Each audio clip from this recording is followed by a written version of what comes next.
Pagbasa mula sa Banal na Ebanghelyo ayon kay San Lucas. Noong panahon yon, winikan ni Jesus, "Kaya kanino ko ihahambing ang mga tao sa lahing ito? Sino ang katulad nila? Katulad nila ang mga batang nakaupo sa liwasan na nagsisigawan ng ganito, 'Tinugtugan namin kayo ng plauta at di kayo sumayaw. Malungkot ang aming tugtugin at di kayo nanangis.' Sapagkat naparito si Juan Bautista na hindi kumakain ng tinapay at di umiinom ng alak at sinasabi ninyo, siya ay inaalahinan ng demonyo.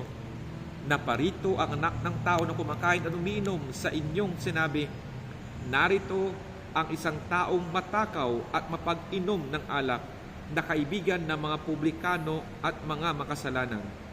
Datapwat ang karunungan ay binigyan ng matuwid ng lahat niyang mga anak." Ang mabuting balita ng Panginoon.